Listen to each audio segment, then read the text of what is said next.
السلام علیکم ورحمۃ اللہ وبرکاتہ۔ جی ہاں ناظرین، امید کرتے ہیں کہ آپ سبھی حضرات خیر و عافیت سے ہوں گے۔ ناظرین، آج ہم آپ کے سامنے سورہ نصر کی تفسیر پیش کرنے والے ہیں، اور یہ جو سورہ نصر ہے یہ نزول کے اعتبار سے یعنی نازل ہونے کے اعتبار سے قرآن مقدس کی سب سے آخری صورت ہے۔ سورہ نصر میرے عزیزوں، میرے دوستوں، یہ مدینہ منورہ کے اندر نازل ہوئی۔ یہ صورت مدنی ہے۔ ناظرین، جب یہ صورت اللہ کے نبی صلی اللہ علیہ وسلم کے قلب اطہر پر نازل ہوئی تو بعض صحابہ کرام اس بات کو سمجھ گئے کہ لگتا ہے کہ اللہ کے نبی صلی اللہ علیہ وسلم ہمارے درمیان سے اب رخصت ہونے والے ہیں، کیونکہ اس صورت کے اندر فسبح بحمد ربک واستغفرہ کا تذکرہ ہے کہ آپ اپنے رب کی تسبیح و تحمید میں لگے رہیے۔ اسے اندازہ لگا لیا بعض صحابہ کرام نے کہ لگتا ہے کہ اللہ کے نبی صلی اللہ علیہ وسلم ہمارے درمیان سے رخصت ہو جائیں گے، اور چونکہ اس صورت کے اندر اسلام کو غالب ہونے کی پیشن گوئی فرمائی گئی، اور دوسرے یہ کہ اس صورت کے اندر مکہ المکرمہ کے فتح ہونے کی پیشن گوئی فرمائی گئی، اس وجہ سے بعض صحابہ کرام اس صورت کے نازل ہونے کی وجہ سے اللہ کے نبی صلی اللہ علیہ وسلم کے رخصت ہونے کو سمجھ لیا۔ آپ ناظرین، ترجمہ بھی ہم آپ کے سامنے پہلے پیش کرتے ہیں، پھر اس کا مطلب آپ کو سامنے بیان کرتے ہیں۔ بسم اللہ الرحمن الرحیم۔ شروع کرتا ہوں میں اللہ کے نام سے جو بڑا نہایت رحم کرنے والا ہے۔ اذا جاء نصر اللہ والفتح، جب اللہ کی مدد اور فتح آ پہنچے، ورأیت الناس يدخلون فی دین اللہ افواجا، تو آپ دیکھیں گے لوگوں کو دین کے اندر فوج در فوج داخل ہوتے ہوئے۔ فسبح بحمد ربک واستغفر، پس آپ اپنے رب کی تسبیح و تحمید میں لگے رہیے، ان سے استغفار مانگتے رہیے۔ انہ کان توابا، بے شک وہ اللہ بڑا ہی توبہ قبول کرنے والا ہے۔ ناظرین، جیسا کہ سورت کے اندر بتایا گیا کہ آپ لوگوں کو دین کے اندر دیکھیں گے کہ فوج در فوج داخل ہوں گے۔ یہی ہوا کہ اللہ تعالیٰ نے جب مکہ المکرمہ کو فتح کیا، یعنی جب ایک وقت وہ تھا کہ اللہ کفار مشرکین نے، ان ظالمین نے، ان بدبختوں نے اللہ کے نبی صلی اللہ علیہ وسلم کو اپنے وطن سے ہجرت کرنے پر مجبور کر دیا۔ اللہ کے نبی صلی اللہ علیہ وسلم نے وہاں سے ہجرت کر کے مدینہ منورہ میں قیام فرمایا، اور اس سے پہلے غار ثور کے اندر 3 دن قیام فرمایا مع حضرت ابوبکر صدیق رضی اللہ عنہ کے۔ بالآخر اللہ تعالیٰ نے مکہ المکرمہ، اس کی جو فتح یابی ہے ایک عجیب ہے، یعنی بغیر کسی جنگ و جدال کے، بغیر کسی لڑائی جھگڑے کے اللہ تعالیٰ نے مکہ المکرمہ کو آپ علیہ السلام کے ہاتھ پر فتح فرمایا۔ اور ناظرین، جس وقت اللہ کے نبی صلی اللہ علیہ وسلم نے اعلان فرمایا کہ جو بھی ابو سفیان کے گھر میں داخل ہو جائے وہ امن والا ہے، ابو سفیان کہے گا یا رسول اللہ میرا گھر تو چھوٹا ہے۔ اللہ کے نبی صلی اللہ علیہ وسلم نے فرمایا جو بھی حرم میں داخل ہو جائے وہ بھی امن والا ہے، جو بھی اپنے اپنے گھر میں داخل ہو جائے وہ سب امن والا ہے۔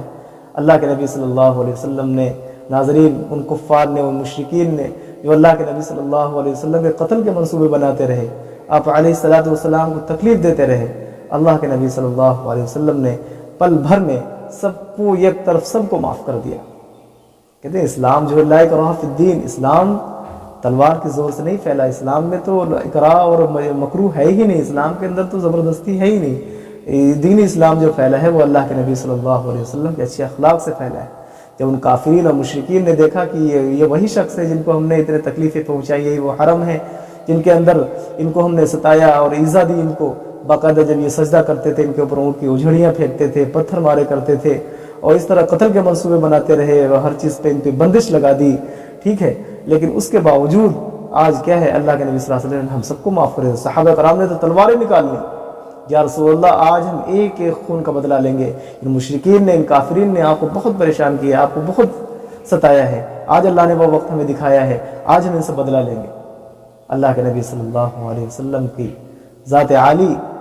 ارشاد فرما رہے ہیں کہ نہیں، جس طرح یوسف علیہ السلام نے اپنے بھائیوں کو معاف کر دیا تھا اور یہ فرمایا تھا لا تثریب علیکم اليوم،